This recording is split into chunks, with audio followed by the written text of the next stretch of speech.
Cristo promete nunca deixar-me, eis-me convosco, disse Jesus. Brilho celeste, enche a minha alma, glória no céu, aleluia. Sigo cantando, dando louvores, pois Cristo é meu. Se vejo sombras por toda parte, o Salvador não onde ocultar, pois Cristo é luz que nunca se apaga, bem ao seu lado sempre de andar. Brilho celeste, enche a minha alma, glória no céu, aleluia. Sigo cantando, dando louvores, pois Cristo é meu.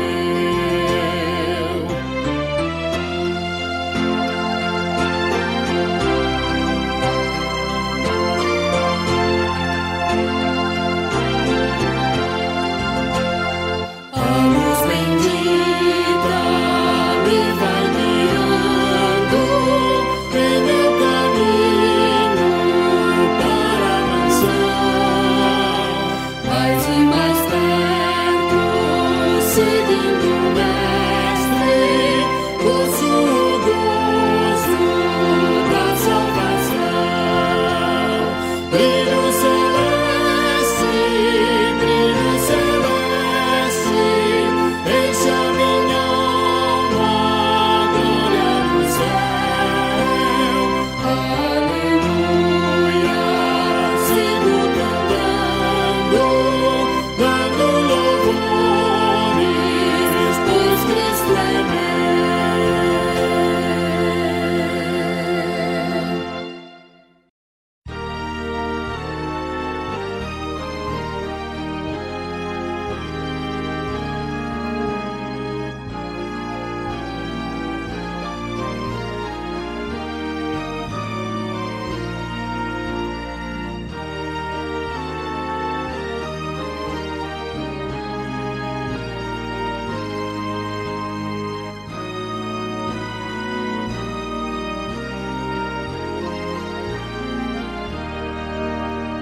Duas vidas, Senhor, se unem num só ser, duas almas e dois nobres corações, pelo amor e afeição, querem já viver, sempre juntos, na paz ou nas aflições. Abençoa, Senhor, esta santa união, dando graça e favor, faz-a prosperar, na alegria, na fé, na consagração, e este amor verdadeiro vem confirmar. Mais um lar que se faz cheio de vigor, do caráter cristão, base principal, dá-lhe vida feliz, numa união de amor, o mais forte, o maior laço conjugal. Abençoa, Senhor, esta santa união, dando graça e favor, faz-a prosperar, na alegria, na fé, na consagração.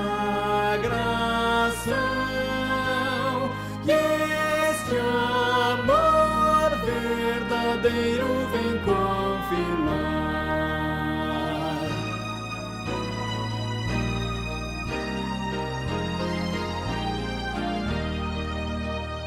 Tu criaste, Senhor, para o nosso bem, a união que adorna esta vida aqui, de uma união muito feliz, quantas bênçãos vêm, a família dos teus filhos, glória a ti. Abençoa, Senhor, esta santa união, dando graça e favor, faz-a prosperar, na alegria, na fé, na consagração, e este amor verdadeiro vem confirmar. Amém.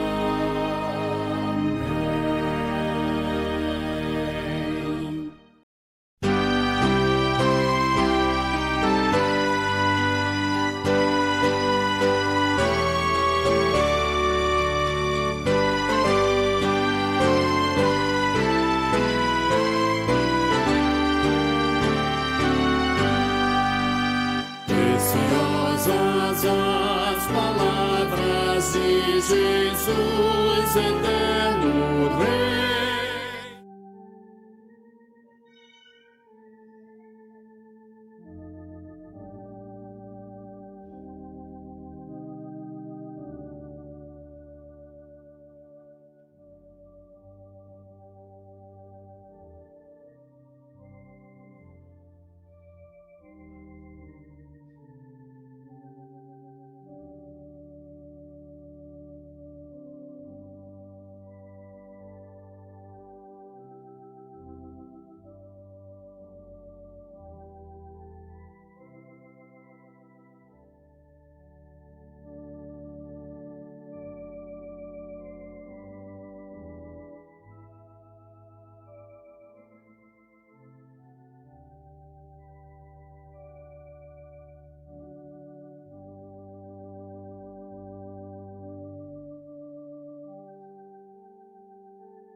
Louvamos ao Senhor nessa noite, noite em que nos reunimos na sua casa, na casa de Deus, casa construída por Ele, edificada pelo seu Santo Espírito, para que neste lugar, o templo do Senhor, nós pudéssemos nos reunir e abrir o nosso coração, abrir a nossa boca, abrir a nossa vida para glorificar o nome do nosso Deus.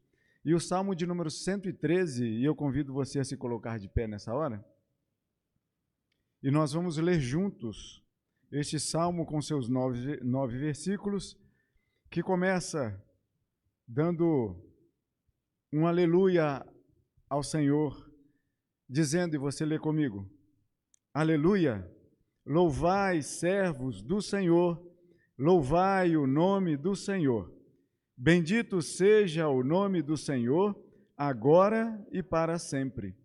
Do nascimento do sol até ao ocaso, louvado seja o nome do Senhor. Excelso é o Senhor, acima de todas as nações, e a sua glória acima dos céus. Quem há semelhante ao Senhor, nosso Deus, cujo trono está nas alturas e se inclina para ver o que se passa no céu e sobre a terra? Ele ergue do pó o desvalido e do monturo o necessitado, para o assentar ao lado dos príncipes, sim, com os príncipes do seu povo. Faz que a mulher estéril viva em família e seja alegre mãe de filhos. E termina dizendo, aleluia.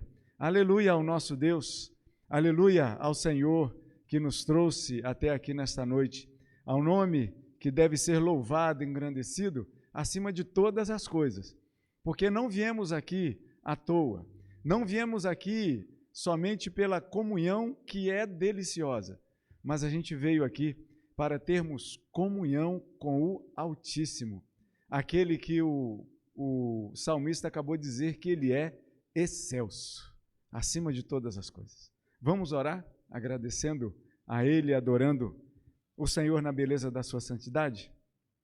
Senhor nosso Deus, damos graças e louvores ao Teu nome. Louvamos, porque somente ao Teu nome é devido todo louvor. Louvamos porque o nosso coração pulsa, porque o Senhor nos criou, porque o Senhor nos mantém vivos, e nos mantém vivos para a glória do Seu nome. Louvamos ao Senhor porque reconhecemos o nosso lugar e que, apesar de limitados, pequenos, falhos que somos, ainda assim, o Senhor espera dos nossos lábios, do nosso coração, louvores ao Teu nome. Porque, afinal, Senhor, louvamos o Senhor porque fomos chamados à existência para o louvor do Seu nome, para gozar o nome do Senhor e a presença do Senhor entre nós, em nós, por nós, para todo sempre. E assim, Pai, nós glorificamos e exaltamos e bendizemos o nome do Senhor, reconhecendo a sua soberania e a sua majestade, Senhor. E é por tudo isso e por muito mais, por todos os infinitos e maravilhosos atributos que o Senhor tem e comporta e é, assim nós nos colocamos, pequenos que somos, diante da Tua grandiosidade. E louvamos o Teu nome, porque recebemos o favor do Senhor. Aleluia ao nosso Deus. Aleluia ao Deus excelso. Aleluia ao Deus supremo. Nós assim oramos em nome de Cristo, nosso Senhor e Salvador. Amém. Amém. E ainda de pé, meus irmãos, nós vamos louvar ao Senhor com o hino de número 22. A nossa irmã Palmira nos ajuda em mais essa vez.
Amados irmãos, convido você a abrir a sua Bíblia em Marcos, Evangelho segundo Marcos, capítulo 8. Faremos a leitura dos versículos 34 a 37. Estamos no ato de contrição, aquele momento em que nos colocaremos na presença do Senhor, derramando nosso coração diante dele, suplicando dele mesmo o perdão para os nossos pecados. Marcos capítulo 8, versículo 34 a 37, diz assim, inerrante palavra de Deus, você pode ler juntamente comigo, está intitulado, O discípulo de Jesus deve levar a sua cruz. Leamos então. Então, convocando a multidão e juntamente com os discípulos, disse-lhe, se alguém quer vir após mim, a si mesmo se negue. Tome a sua cruz e siga-me. Quem quiser, pois, salvar a sua vida, perdê-la-á. E quem perder a vida por causa de mim e do Evangelho, salvá-la-á. Que aproveita o homem ganhar o mundo inteiro e perder a sua alma? Que lhe daria um homem em troca de sua alma? Nós iremos louvar ao Senhor com o hino 110, crer e observar. Eu convido a igreja a sentar-se nesse momento. Temos que cantar esse hino, assentados, preparando nosso coração para os momentos, alguns instantes de oração silenciosa de confissão de pecados. Convido uma vez mais nossa irmã Palmeira para nos conduzir nesse louvor ao nosso Deus.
Amantíssimo Deus, Pai nosso que estás no céu, Senhor, nós nos alegramos na Tua presença, Pai, porque uma vez mais o Senhor nos permite subir à Tua casa nesse dia do Senhor, desta feita noite, Pai, para louvar e engrandecer o Teu santo nome, pois só o Senhor é digno, Pai. Nos alegramos, Senhor, nos alegramos no Senhor, pois de Ti vem a nossa salvação, a nossa alegria, a nossa viva esperança, ó Deus. Nos alegramos, Pai, porque Tu és um Deus asaz, benigno, fazedor de misericórdia. Um Deus que ouve o coração contrito e confessa o seu pecado, certo de que pelo sangue da nova aliança de Cristo Jesus, o nosso Senhor, nós alcançamos o coração do nosso Deus e, portanto, somos perdoados pelas ricas misericórdias que o Senhor concede a cada um de nós, Pai. Senhor, a Tua igreja, Senhor, apresenta a sua gratidão e louvor diante de Ti, Pai, pelo perdão concedido a cada um de nós, porque, Senhor, a Tua palavra nos assegura: aquele que se arrepende e deixa, alcança diante de Deus misericórdia, e a Tua misericórdia nos alcança nesse momento, e livres para louvar e Te adorar, Pai, com o coração alegre, Senhor. A Tua igreja Te exalta, exalta o Teu nome, e se alegra na presença do Senhor, Pai. Muito obrigado, Senhor, pelo Teu perdão, pelo Teu cuidado, pelo Teu zelo, Pai, pelo Teu Santo Espírito, Senhor, que nos aponta o erro e nos faz nos aproximar do Senhor, uma vez confrontado com a Tua santa palavra. Reconhecemos, Senhor, a nossa fragilidade, nossa pequenez e o nosso pecado, Pai, e corremos para os braços do Senhor, suplicar o Teu perdão e receber de Ti essa graça imerecida, ó Deus amado. Louvado seja o Teu nome por isso. Por oportuno, ó Deus amado, nós queremos apresentar diante do Senhor aqueles nossos irmãos, Senhor, que carecem, ó Pai amado, da Tua boa mão, Senhor, sobre a sua vida. Irmãos que estão passando por momentos de enfermidade.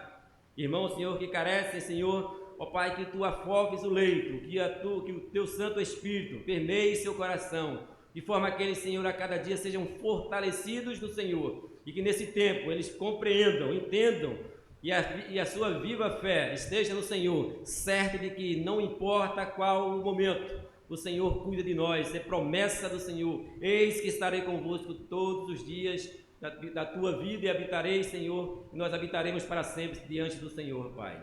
Ó Pai, é promessa de Deus. Cuida dos nossos irmãos que estão passando por enfermidade, momento de tristeza, seja qual for a enfermidade. A Tua palavra nos assegura que aquilo que a nós parece impossível, a Deus tudo é possível, Pai. Por oportuno, Senhor, também apresentamos diante do Senhor a nossa gratidão pela vida do Mateus, Senhor, que recebeu alta hoje. A Tua igreja orou pelo Teu servo, e o Senhor nos agraciou com a bênção da sua alta, Pai, está sendo cuidado em casa. Obrigado, Senhor, porque isso é prova de que o Senhor tem cuidado de cada um de nós, seja qual for o momento, Pai. Por tudo nós oramos a Ti com gratidão, Senhor, em nome de Cristo Jesus, nosso Senhor, nosso Salvador, a nossa viva esperança. Amém.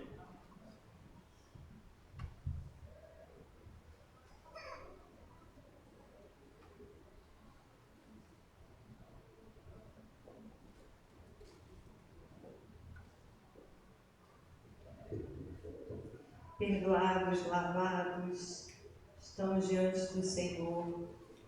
Ele quem transforma o nosso viver. Vamos ficar de pé, vamos cantar a obra do Senhor na nossa vida. É Ele quem nos transforma, é Ele quem nos renova. Amém.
Entrando no ato de gratidão ao nosso Deus, eu convido os irmãos a que abram a sua Bíblia no livro de Amós, capítulo 8, versículo 11. Amós, capítulo 8, versículo 11.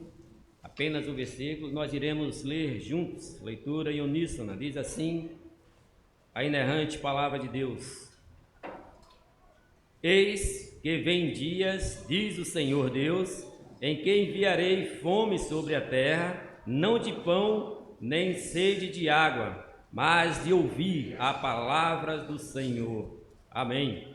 Amados, estamos no momento de gratidão ao nosso Deus, como dissemos, momento em que consagraremos a nossa vida, dízimos e ofertas ao nosso Deus. É um privilégio da igreja, um privilégio dos membros desta casa, para o sustento da obra do Senhor.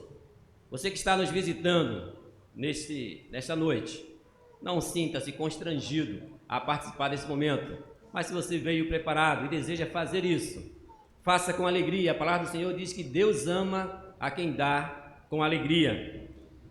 Louvemos ao Senhor enquanto traremos ao gasofilácio nossos dízimos e as nossas ofertas.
Santo Deus, eterno Pai, uma vez mais estamos aqui E queremos te agradecer, Senhor, pela oportunidade de estarmos contribuindo para a tua casa, para o teu reino, ó Pai.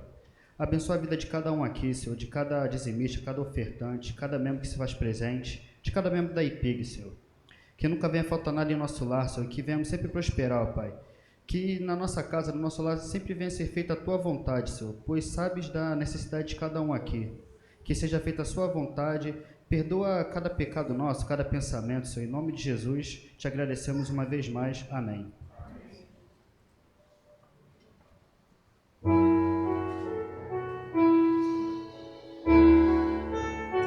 Senhor sempre toda honra, toda glória. Ele é o digno, primeiro do seu louvor, na oração, da manhã até a noite, como a gente leu no Salmo 113. Feche seus olhos e vamos juntos dizer ao Senhor.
Deixai vir a mim as criancinhas e não as impeçais, pois delas é o reino de Deus. Esse é o momento em que nós convidamos nossos pequeninos a que venham até aqui à frente, quando estaremos orando com eles e por eles. Nossos pequeninos, igreja presente, igreja do presente. É uma alegria tê-los conosco, bênção do Senhor, nas suas famílias, bênção do Senhor, na família da fé, alegria pura. Nós vamos orar por esses pequeninos e também pela mensagem que será pregada nesta noite, na instrumentalidade do seminarista William, uma vez mais, está conosco para trazer a mensagem do Senhor. Curve a sua cabeça nesse momento e oremos ao Senhor, para que o Senhor abra nossa mente e nosso coração, para que o Senhor também abençoe nossos pequeninos. Amado Deus, bendito Pai que estás nos céus, Senhor, nós te damos graças, Senhor, por todos os atos e cultos realizados até o momento, até o presente, Pai. Tudo concorrendo para a honra e glória do teu nome, pois só o Senhor é digno, Pai. Te pedimos agora, Pai, em nome de Jesus, por nossos pequeninos, pelas crianças da nossa igreja, Pai. Bênção do Senhor na vida dos seus pais, da sua família. Bênção do Senhor na família da fé, na nossa igreja, Pai. Que o Senhor possa cuidar, Senhor, de cada um deles, do coraçãozinho deles, Pai. Desde a mais tenra idade, Pai. Em todo o seu caminhar, Pai. Que pela tua graça e misericórdia, o Senhor possa cuidar deles e a cada dia eles possam crescer na graça e no conhecimento do Senhor, Pai. Que esse coração seja um cativo a Ti, Pai, desde pequeninos, e que cresçam na Tua presença e glorifiquem o Teu nome, entendendo que só o Senhor é Deus, não há outro além de Ti, Pai. Abençoa aqueles, Senhor, que irão cuidar deles nesse momento e que sairão, Pai, para ter uma instrução adequada à idade de cada um deles, Pai. Que o Senhor abençoe também seus instrutores, professores e todos que são envolvidos no cuidado com cada um deles, ó Pai amado. Agora, pois, Senhor, também colocamos diante de Ti a vida do seminarista William, Pai. Ó Pai, que as palavras dos Teus lábios, o meditar do seu coração sejam cativos a Ti, Pai. Que tudo que ele venha falar aqui, o Senhor já colocou no seu coração para a Tua igreja, Pai. Que possamos, através da mensagem da inerrante palavra de Deus, na instrumentalidade do William, possa edificar a Tua igreja e saiamos daqui cheio de Ti, ó Pai amado. Essa é a nossa oração, que o Teu Santo Espírito ilumine mente e coração do William e também ilumine mente e coração de cada um de nós, para que recebamos a Tua mensagem como terra fértil, Pai. E assim não apenas as nossas faculdades de ideias, mas desça o nosso coração e não sejamos apenas ouvintes, mas praticantes, para a glória do Teu nome, para a alegria do Teu povo, que se alegra e espera somente no Senhor. Assim oramos com gratidão, no nome santo e invencível de Cristo Jesus, o nosso Senhor e Salvador. Amém. Meu amado.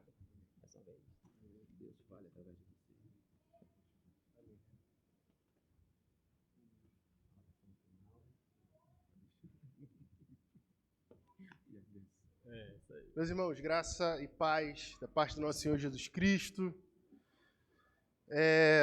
Antes de entrar aqui propriamente no sermão, faz um tempo que eu não falo disso, acho importante falar novamente, falar mais, na verdade. O culto infantil precisa de você. A gente tem 3 irmãs que têm se empenhado dominicalmente a estar nesse momento aqui da noite dando um culto para as crianças. É um pouquinho diferente do que seria a EBD, assim. E o ideal seria a gente ter 8 irmãs, né? Porque aí a gente não sobrecarrega ninguém. Você daria uma aula ali. Irmãs e irmãos, tá, gente? Seria muito legal ter homens também, junto com as meninas ali, porque as crianças também precisam de referência masculina, né? E seria ideal porque aí você se comprometeria um domingo por mês e não sobrecarregaria ninguém dessa forma. Eu falo que seriam 8, porque o ideal hoje é uma irmã só que está lá, o ideal seriam 2, para dar atenção para as idades diferentes, também se alguma criança precisar ir no banheiro, poder acompanhar e tudo mais. Então aí fica o desafio. Se você sentir essa vontade no coração, fala comigo, que a gente conversa e eu explico mais ou menos como é que tem sido esse ministério. Tá bom, meus irmãos? Vamos abrir as nossas Bíblias no texto de 2 Coríntios. 2 Coríntios, capítulo 5, do versículo 16 ao versículo 19. Então, se hoje de manhã, a ideia é ser um complemento, se hoje de manhã eu falei da visão do pregador de como não há nada novo, hoje eu vou falar como Jesus, hoje à noite eu vou falar como Jesus Cristo fez tudo novo. Vamos lá.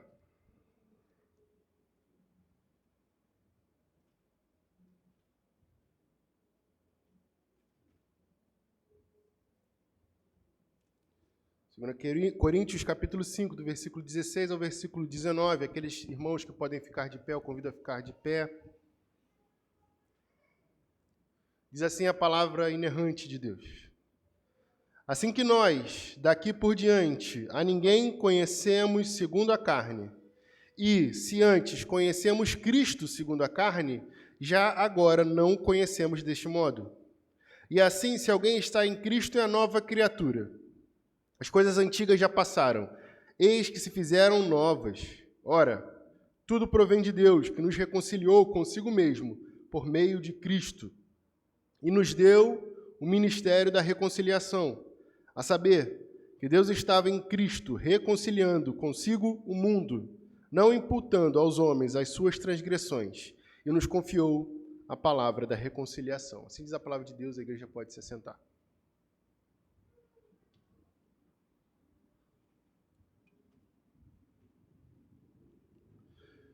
Meus irmãos, eu quero convidar vocês a pensar em algo que a gente faz todas as manhãs, né? Tem aquela piadinha que o pessoal fala, o que é a primeira coisa que você faz quando acorda? Fala, pegar o celular, não, abrir os olhos. Mas antes disso a gente faz outra coisa. Antes mesmo de abrir os olhos, de tomar café, de escovar os dentes, algo muito mais sutil, algo que cada um de nós faz ao se levantar para encarar o dia, para encarar o dia, é colocar um par de óculos. Aí você fala, eu não sou míope. Que papo é esse? Não, um par de óculos invisível. Não é um óculos para corrigir uma miopia, um astigmatismo, algum problema de visão, mas é um óculos, sim, para enxergar as pessoas, o mundo e a nós mesmos. E o problema, meus irmãos, é que esse óculos invisível, aqui que eu estou falando como uma ilustração, é que as lentes desse óculos, com frequência, estão terrivelmente distorcidas. Porque, por exemplo, geralmente, de vez em quando, você chega ali e bota de manhã a lente da comparação. E com ela você olha para o mundo, olha para a vida dos outros e vê apenas palcos iluminados. Vê o sucesso profissional do colega, a família aparentemente perfeita do vizinho, o feed do Instagram, que parece aquele comercial de margarina, todo mundo viajando, todo mundo acordando 5 horas da manhã para correr. E quando você se compara, o coração se enche com até uma pontada de inveja, um sentimento de inferioridade. Outras vezes você bota a lente do preconceito. Com ela a gente não vê pessoas, a gente acaba vendo rótulos. Olhamos rapidamente e vamos catalogando as pessoas. Esse é de direita, aquele é de esquerda, esse é rico, esse é pobre, aquele é simples, esse se veste de uma forma mais elaborada. A gente acaba reduzindo a imagem complexa e bela de um ser humano, criado à imagem de Deus, a uma caixa pequena e conveniente que a nossa mente consegue administrar. E assim a gente vai construindo muros onde Cristo veio, na verdade, para derrubar esses muros. Mas há uma terceira lente, e essa talvez seja a mais cruel de todas. É a lente que nós viramos para nós mesmos, que nós viramos para dentro. É a lente do nosso passado. Quando a gente olha no espelho, essa lente não nos deixa ver um filho ou uma filha amada de Deus. Ela projeta em nossa alma um filme dos nossos maiores fracassos. A palavra dura que nós dissemos e que a gente se arrepende, a promessa que a gente quebrou, o atraso que nós temos, a ferida que nunca cicatrizou, a vergonha que carregamos em segredo. E com esses óculos, a vida se torna pesada, a caminhada se torna arrastada, e o nosso coração se convence de uma mentira terrível, a de que o nosso valor está naquilo que nós fizemos ou naquilo que nós deixamos de fazer. Meus irmãos, essa dor, essa visão distorcida que nos aliena uns dos outros e de nós mesmos, ela tem um nome na palavra de Deus. O apóstolo Paulo, em sua segunda carta à igreja de Corinto, que nós acabamos de ler um trecho, vai chamar de conhecer segundo a carne. Conhecer segundo a carne. E conhecer segundo a carne é olhar a partir da perspectiva da condição humana caída, da condição humana que ainda não foi restaurada por Deus. É uma visão que nos aprisiona. E é sobre essa visão, sobre esse problema profundo que todos nós compartilhamos, que a palavra de Deus quer falar aos nossos corações hoje. Pois é somente quando nós entendemos a gravidade da nossa cegueira que nós podemos dar valor à luz maravilhosa de Cristo, a luz que Cristo veio nos trazer. Então, em primeiro lugar, eu quero falar um pouco sobre essa visão segundo a carne que a gente tem. Paulo escreve exatamente para uma comunidade de óculos quebrados, com uma visão turva. Vamos imaginar um pouco aqui essa cidade, que é a cidade de Corinto. Ela não é uma vila pacata. Corinto era uma metrópole, uma grande cidade. Uma cidade vibrante, mas também perigosa, porque era um cruzamento de culturas, de religiões e de comércio. Por ser um centro comercial, eles eram impactados por diversas culturas, diversas crenças, inclusive. Nas suas ruas, provavelmente, você ouvir zumbido constante de mercado, discussões acaloradas. Se fosse um dia como o de hoje, você vê a torcida do Flamengo gritando de um lado, a torcida do PSG gritando do outro. Você ouvir filósofos. Você sentiria uma busca incessante por status, pessoas querendo se mostrar melhores do que as outras, poder, influência, enfim. Era uma cidade, meus irmãos, que idolatrava a aparência, a eloquência e o sucesso. E o grande perigo, um perigo que a palavra de Deus nos adverte soberanamente, é que o ar que se respira na cidade, inevitavelmente, começa a ser respirado dentro da igreja. Então, o ar que era respirado ali na cidade de Corinto acabava influenciando internamente. E era isso que estava acontecendo. A igreja de Corinto, que havia recebido a luz gloriosa do Evangelho, estava permitindo que a escuridão dos valores do mundo ofuscasse a sua visão. Eles olhavam para os seus líderes e os avaliavam como se fossem gladiadores em uma arena ou filósofos em um debate. Alguns falavam, eu sou de Paulo. Outros falavam, eu prefiro Apolo. Eles estavam medindo o poder de Deus com a régua frágil da nossa retórica, da retórica humana. Eles olhavam uns para os outros e, em vez de verem irmãos em Cristo, viam competidores na corrida pelos dons espirituais mais vistosos, mais bonitos, mais aplaudidos. Eles olhavam para o próprio apóstolo Paulo, o homem que suportou açoites, naufrágios, prisões, e eles o desprezavam. O desprezavam. Por que eles o desprezavam? Porque seus óculos mundanos só conseguiam ver um homem de aparência fraca, cuja fala não era imponente. Eles tinham diante de si a sabedoria de Deus, mas a mediam com a tolice dos homens. Eles estavam diante do poder que ressuscitou a Cristo, mas se impressionavam com a força passageira desse mundo. É por isso que Paulo, com o coração de pastor ferido, mas com a autoridade de um apóstolo de Cristo, lhes escreve uma frase que é cortante, que ecoa ainda hoje. E ele diz, assim que nós, daqui por diante, a ninguém conhecemos segundo a carne. A partir de agora, então, nós não devemos conhecer ninguém segundo a carne. Ele está dizendo, parem de usar a régua do mundo para medir as coisas do reino. Parem de olhar para as coisas eternas com olhos passageiros. Este era o problema dos irmãos de Corinto. Uma igreja salva pela graça, mas que corria o risco de se afogar na idolatria do status. Uma comunidade que afirmava pertencer a Cristo, mas que teimosamente insistia em usar os óculos quebrados do mundo. E essa visão Paulo sabia muito bem, que era o caminho para a ruína espiritual. O problema, meus irmãos, que esse ainda é o óculos que usamos muitas vezes.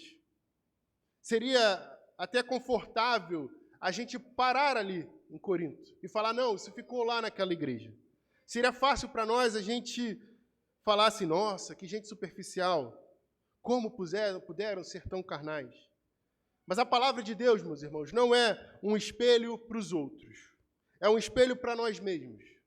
A pergunta que o Espírito Santo nos faz essa noite é, o que havia de errado com os coríntios? A pergunta, melhor dizendo, não é essa, não é o que havia de errado com os coríntios, mas sim o que há errado conosco. Será que a nossa visão é uma visão nítida? Será que as nossas lentes estão de fato limpas? Será que nós não andamos tentando conhecer as pessoas segundo a carne? Quando a gente abre as nossas redes sociais, muitas vezes, quando a gente abre as nossas redes sociais, o primeiro sentimento, como eu já disse, é de inveja pelaquela viagem que a gente não fez, é de um orgulho sutil pelaquela foto bonita que a gente conseguiu postar. A gente acaba, muitas vezes, trocando a eloquência dos coríntios pelos likes, pelos seguidores do nosso tempo. Por mais que a linguagem tenha mudado, a idolatria continua a mesma. Conhecemos alguém, ou buscamos conhecer alguém segundo a carne, quando em uma conversa nós descobrimos a afiliação política de alguém, e naquele exato instante, uma barreira invisível se ergue, a gente fala, não dá mais para continuar conversando com essa pessoa. A gente já não ouve mais a pessoa, a gente ouve um rótulo. Já não vemos mais um portador da imagem de Deus, vemos o outro lado, e o nosso coração se fecha.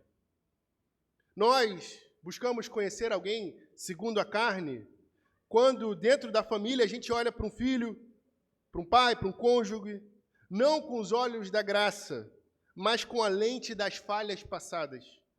A gente guarda um registro de ofensas, uma lista de mágoas. Nós definimos as pessoas por nossas cicatrizes, em vez de vê-la como um campo onde a graça de Deus ainda pode florescer. E o resultado? Qual é o resultado da gente ainda não ter limpado as nossas lentes? Qual é o resultado da gente estar olhando para o mundo com essas mentes turvas? É o mesmo de Corinto, meus irmãos. É a dor da alienação. É a solidão no meio da multidão. É a ansiedade de ter que manter uma aparência, de ter que provar o nosso valor o tempo todo. Sentimos-nos exaustos, porque estamos carregando o peso de um padrão que este mundo nos impõe, mas que nunca foi o padrão de Deus. Vivemos em um mundo quebrado, competindo, nos defendendo, construindo muros, e muitas vezes nos sentindo desesperadamente sozinhos atrás dos muros que nós mesmos construímos. Este, meus amados, o problema que esse texto nos mostra, não é somente um problema deles. Este é o nosso problema. Esses são os nossos óculos quebrados. E é essa visão carnal, visão da carne, que nos impede de experimentar a verdadeira comunhão, a verdadeira paz e a verdadeira liberdade que Cristo conquistou para nós. Esse é o nosso cativeiro hoje. Porém, em Cristo nós temos uma nova realidade. E a palavra-chave aqui é mais, e é uma palavra gloriosa, porque essa é uma conjunção adversativa. É onde a esperança do universo reside, no mais. Mas Deus fez algo por nós. A palavra de Deus não nos deixa chafurdando na lama do nosso problema. Ela não nos dá um manual de autoajuda para consertar os nossos óculos. Não. Ela anuncia uma intervenção divina, uma explosão de graça tão poderosa que refaz toda a criação.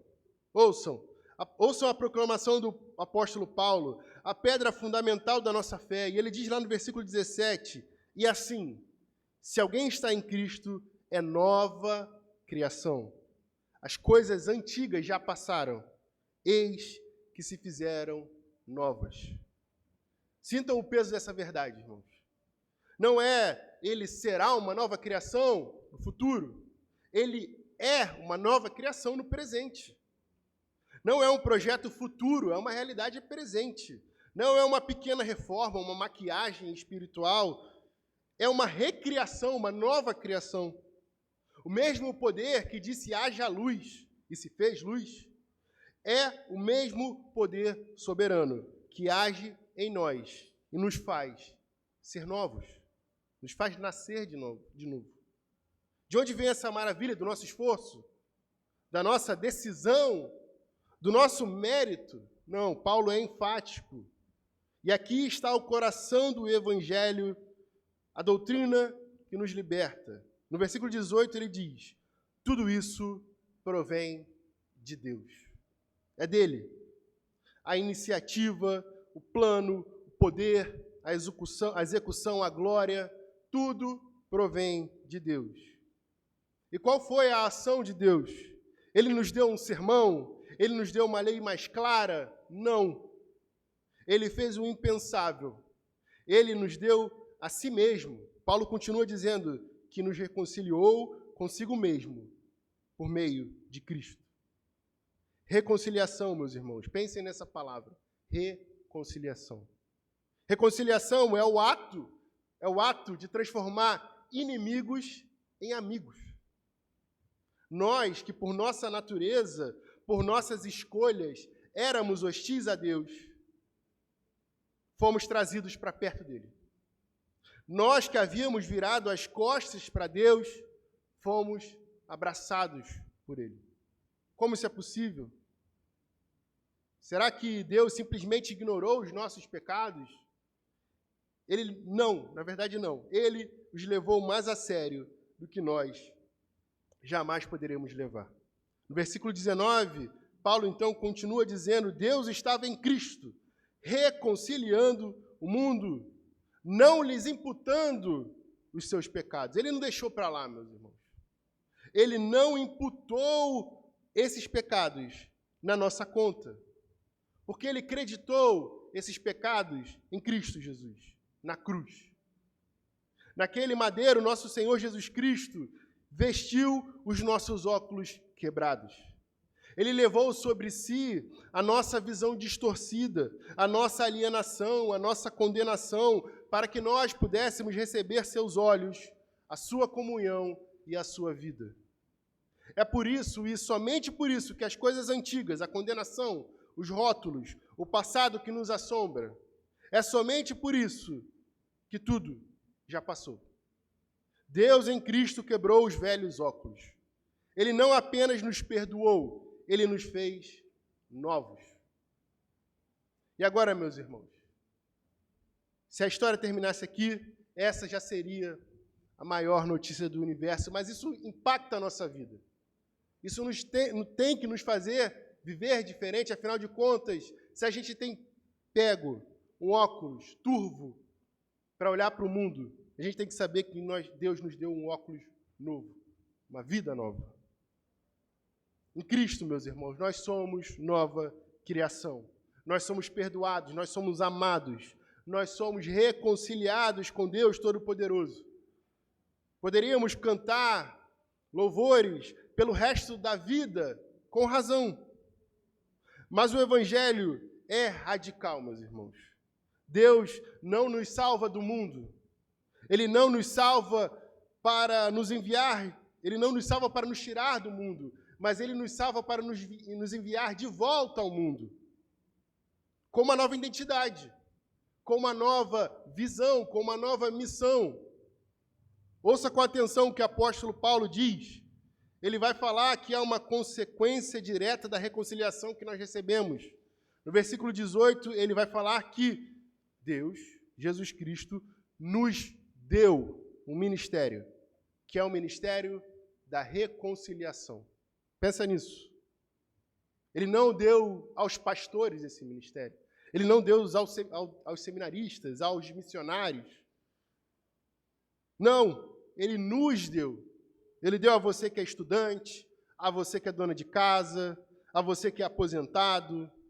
Se você foi reconciliado com Cristo, se você foi reconciliado por Cristo, você recebeu um ministério. Você foi comissionado, você recebeu um chamado, meu irmão. Paulo define a missão de forma gloriosa alguns versos depois, porque ele diz que nós somos embaixadores de Cristo. O embaixador é aquele que não fala por si mesmo. Ele representa algo muito maior. um rei em terra estrangeira. E é isso que nós somos chamados a ser nessa cidade, nesse mundo, essa semana e nossa vida toda. Significa que, porque somos nova criação, nós podemos finalmente fazer aquilo que era impossível, tirar os velhos óculos e começar a ver o mundo e as pessoas com os olhos de Deus. O que isso significa na prática? Significa, meus irmãos, que amanhã, no seu trabalho, aquele colega que você via como uma ameaça, você é agora chamado a o ver como um campo missionário para a graça de Cristo. Significa que naquela reunião de família, aquele parente difícil que você rotulou como impossível, agora é uma oportunidade para você ser o embaixador da paciência e da paz que vem do alto. Significa que quando você estiver tentando responder à ofensa de alguém com amargura, você vai se lembrar que a sua missão é levar a mensagem da reconciliação. Quando o mundo lhe convidar para o jogo dos rótulos, do rico, do pobre, do esquerda, da direita, enfim, quando ele te chamar para o jogo do status, você vai se lembrar de que o seu passaporte não é desse reino, não é desse mundo, é de um outro reino, de um reino muito maior, é o reino que você serve. A nossa missão, meus irmãos, não é um fardo pesado, é o privilégio transbordante de quem teve uma dívida paga. É compartilhar a cura que a gente já recebeu. É viver de tal forma que as pessoas, ao olharem para nós, não vão ver pessoas perfeitas, mas pessoas que foram radicalmente transformadas pela graça de um Deus reconciliador. A nossa missão é que nós sermos pequenas manifestações da nova criação em um mundo que está desesperadamente preso às coisas velhas. Talvez você tenha chegado hoje aqui sentindo o peso desses óculos velhos, desses óculos embaçados. Talvez o rótulo que esse mundo colocou em você. Ou pior, o rótulo que você colocou em você mesmo. Talvez isso parecia sua identidade final. Talvez você se ache fracassado, ansioso, imperfeito, esquecido.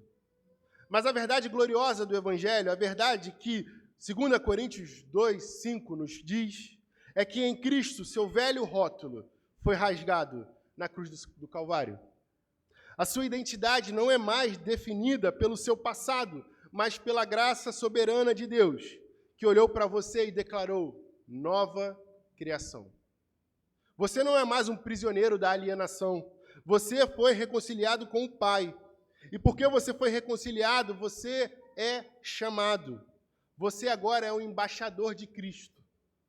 Portanto, ao sairmos pelas portas da igreja hoje, de volta para o mundo que nos espera, ao nosso trabalho, à nossa rotina, a pergunta não deve mais ser quem eu sou, mas sim de quem eu sou. E a resposta, se você crê em Jesus Cristo como seu único e verdadeiro Salvador, a resposta é que você é de Cristo. E porque você é dele, a sua missão é levar o ministério da reconciliação para aqueles que ainda não são reconciliados. Quem você vai levar o ministério da reconciliação essa semana? Que muro você vai derrubar na sua própria vida? Que conversa difícil você vai ter? Não com a força da sua sabedoria, mas sim com a humildade e graça que você recebeu de Deus.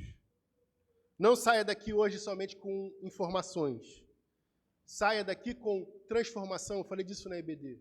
Deus não está preocupado em nos informar nada. Deus está preocupado em nos transformar. Tira os velhos óculos. Coloque os óculos da fé. Vá e veja o mundo. Veja as pessoas e veja a si mesmo como Deus vê você. Uma nova e maravilhosa criação, enviada para levar a paz de Cristo ao mundo em guerra. Que o Senhor nos capacite para essa gloriosa tarefa. Amém.